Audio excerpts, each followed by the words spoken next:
এই অৱস্থাৰ পৰা সকলো কেনেকুৱা আছে? আজিৰ ভিডিঅ'টো এক বিশেষ গুৰুত্বপূৰ্ণ ভিডিঅ' যে আপোনাৰ নামত জব কাৰ্ড আছে নে নাই? যিহেতু পঞ্চায়তত কাম-কাজ চলি থাকে, জব কাৰ্ডৰ মাধ্যমত আপোনাৰ নামত এটা জব কাৰ্ড থাকিলে আপুনি এটা ঘৰ পাব পাৰে। আপোনাৰ নামত ঘৰ আছে, কিন্তু আপোনাৰ নামত জব কাৰ্ড আছে নে নাই বা কেনেকৈ চেক কৰিব? আপোনাৰ নামত আচলতে জব কাৰ্ডটো আছে নে নাই? জব কাৰ্ডটো ভাল আছে নে নাই? আধাৰ কাৰ্ড লিংক আছে নাই? কেনেকৈ চেক কৰিব? আজি মই স্ক্ৰীনৰ মাধ্যমত আপোনাক দেখাবলৈ মই চেষ্টা কৰিম। বলক তেনেহ'লে আমি স্ক্ৰীনলৈ যাওঁ। বন্ধুসকল প্ৰথমতে আমি কি কৰিব লাগিব? ক্ৰম ব্ৰাউজাৰত যাব লাগিব। ক্ৰম ব্ৰাউজাৰ অপেন কৰাৰ লগে লগে এনেকুৱা এটা আপোনাৰ সন্মুখত ইণ্টাৰফেচ আহিব। ইণ্টাৰফেচটো এনেকৈ ক্লিক কৰাৰ লগে লগে আপুনি লিখিব MGNREGA লিখি আপুনি ইয়াতে ক্লিক কৰিব। আপোনাৰ সন্মুখতে যিটো ফাৰ্ষ্ট পেজ আহিব মহাত্মা গান্ধী NREGA, এইটো আপুনি ক্লিক কৰিব। লগে লগে আপোনাৰ সন্মুখতে অলপমান টাইম লৈ কিনে আপোনাৰ আৰু এটা ইণ্টাৰফেচ পেজ খোল খাব। তাৰপিছত আপোনাৰ সন্মুখত এনেকৈ NREGA.gov লিখা আহিব, আপুনি ইয়াতে ক্লিক কৰিব। তাৰপিছত আপোনাক এনেকুৱা ইণ্টাৰফেচ আহিব, সেইটো আপুনি ক্ৰছ মাৰ্কত ক্লিক কৰি কাটি দিব। তাৰপিছত আপুনি ইয়াতে লগইন অপশ্যনটো খুজি ল'ব। তাৰপিছত নিচফালে যাব, কুইক এক্সেছ লিখা থাকিব, ইয়াতে ক্লিক কৰি আপোনাৰ ষ্টেট ৰেভিউটো ইয়াতে ক্লিক কৰিব। ক্লিক কৰাৰ পিছতে আপোনাৰ ইয়াতে আসাম যিটো আছে, মই আসামৰ হয় যিহেতু আসাম ক্লিক কৰিলোঁ। আসাম ক্লিক কৰাৰ লগে লগে আপোনাৰ সন্মুখতে ডিষ্ট্ৰিক্টৰ নামটো আহিব, আপুনি কোনটো ডিষ্ট্ৰিক্টৰ হয় ইয়াৰ পৰা আপুনি বাছনি কৰি ল'ব। মই ডিষ্ট্ৰিক্টটো চুজ কৰি ল'লোঁ। তাৰপিছত আপোনাৰ কোনটো ব্লক হয়, আপুনি ব্লকটো আপুনি ইয়াৰ পৰা চুজ কৰি ল'ব। ব্লকটো চুজ কৰাবলৈ আপুনি কোনটো পঞ্চায়তৰ হয়, আপুনি ইয়াৰ পঞ্চায়তটো চুজ কৰি ল'ব।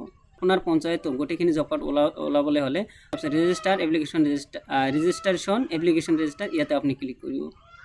ক্লিক কৰাৰ লগে লগে আপোনাৰ সন্মুখতে পূৰা পঞ্চায়তৰ যিটো আছে সেইটো আপোনাৰ যেনেকুৱা এইটো হ'ল পঞ্চায়তৰ নাম, পূৰা পঞ্চায়তৰ আপোনাৰ লিষ্টটো ইয়াতে ওলাই আহিব। গতিকে নহ'লে আপুনি আপোনাৰ নাম যিটো আছে আপোনাৰ নামটো আপুনি চাব পাৰে। যেনেকুৱা মই মোৰ নামটো মাৰি আছোঁ,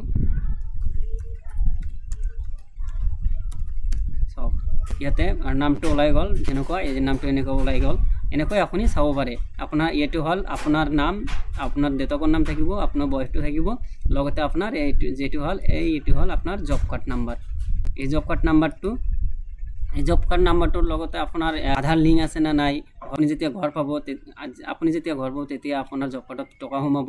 আধাৰ কাৰ্ড লিংক নাথাকিলে টকা নোসোমায়। আধাৰ কাৰ্ডৰ লিংক আছে নে নাই আপুনি কেনেকৈ চেক কৰিব? বলক তেনেহ'লে ধৈৰ্য সহকাৰে ভিডিঅ'টো চাওক। আধাৰ কাৰ্ড লিংক আছে নাই, প্ৰথমে তেনেহ'লে আমি একটা ছফ্টৱেৰ ডাউনলোড দিব লাগিব। ছফ্টৱেৰটো হ'ল জনমনৰেগা। আপুনি গুগল প্লে ষ্ট'ৰৰ পৰা ডাউনলোড দিব আপুনি তাৰপিছত আপুনি অপেন কৰিব, পাছৱৰ্ড লগইন কৰি ল'ব। কৰাৰ পিছত আপোনাৰ ইয়াতে যে নো ৱৰ্কাৰ্ছ এটেণ্ড ইয়াতে আপুনি ক্লিক কৰিব। কৰাৰ পিছত আপোনাৰ পাছৱৰ্ডটো ইয়াত বহাই দিব, ছাবমিট কৰিব।